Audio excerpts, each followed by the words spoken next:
Today, we are diving deep into Elizabeth Gilbert's incredible book, Big Magic. It's all about how to unlock that creative spark that she believes is hiding inside every single one of us. So let me ask you something, and I want you to be honest.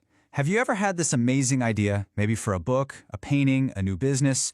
You're excited, you're ready to go, and then you just stop. You hit a wall. What is that thing that holds us back? Well, it turns out you are not alone. So many of us are stopped dead in our tracks by this invisible force, right? It's this messy combination of fear and self-doubt. It's this powerful thing that can keep our best, most brilliant ideas locked up forever. But what if there's another way to think about it? And that's exactly where Elizabeth Gilbert comes in. You might know her from Eat, Pray, Love, but here she offers a totally fresh perspective. She calls it creative living beyond fear. And notice the word choice there. It's not about eliminating fear, it's about learning to live and create with it. Now, this is the absolute heart of the whole book. The goal is not to become fearless. Gilbert says that's pretty much impossible. Instead, it's about making a choice, over and over again, to let your curiosity be just a little bit bigger, a little bit louder than your fear. It's about saying yes to that sense of wonder that she believes is just part of our human DNA. Okay, so you're probably asking, how do I actually do that? Well, Gilbert gives us a roadmap, and it all starts with two fundamental building blocks: courage and permission. These are the first, most important steps you take on this creative journey. And this quote, it just nails it.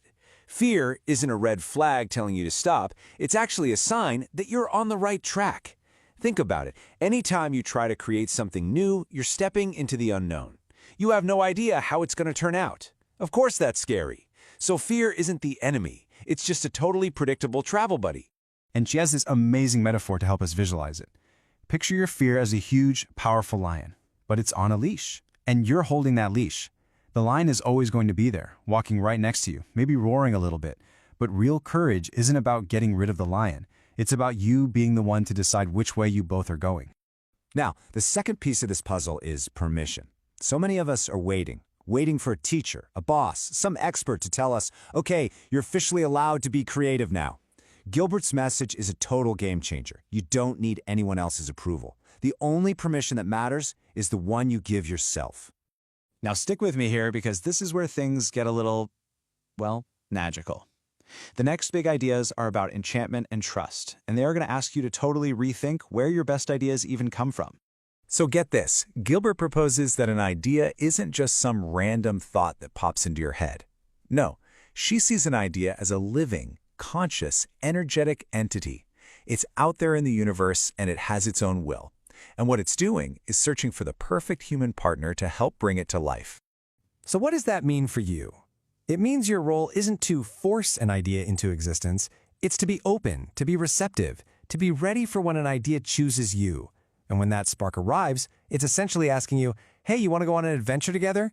You get to choose whether to say yes and start that partnership.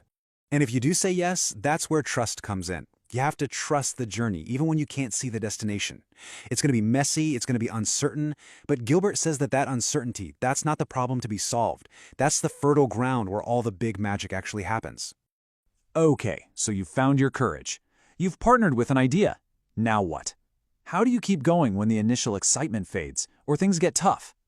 Well, this leads us to the final key mindsets: persistence and play. Gilbert paints a picture of two types of creators. On one hand, you have the martyr. This is the artist who believes creativity has to be this heavy, agonizing burden. They suffer for their art. On the other hand, you have the trickster. The trickster is light on their feet, they're playful, they're curious, they see the whole thing as a fun adventure. And Gilbert's advice? Be the trickster. Now, if you're still thinking this idea as a living thing concept is a little out there, you have to hear this story. Gilbert had this fantastic idea for a novel. It was set in the Amazon, she had the characters, the whole plot was mapped out, she was totally obsessed with it. But then, life happened. Things got complicated, and she had to put the whole project on the back burner for years. She essentially told the idea, look, I love you, but I just can't work on you right now. Fast forward a few years, and she's having a conversation with her good friend, the incredible novelist Ann Patchett. And as Ann Patchett starts describing the book she's just finishing, Gilbert's jaw hits the floor.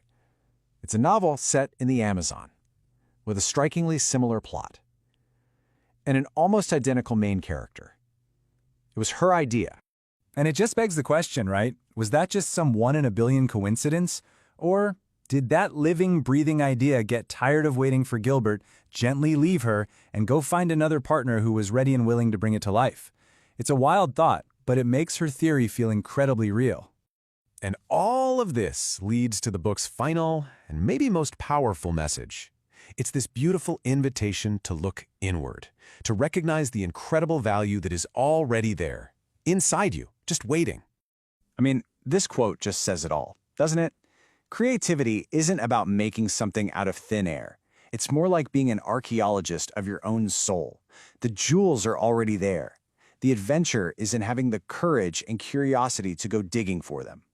And so that's the real question that Big Magic leaves us with. If you actually decide to choose curiosity over fear, if you finally give yourself that permission you've been waiting for, and you approach it all with a sense of adventure, what amazing, strange, and beautiful jewels are you going to find?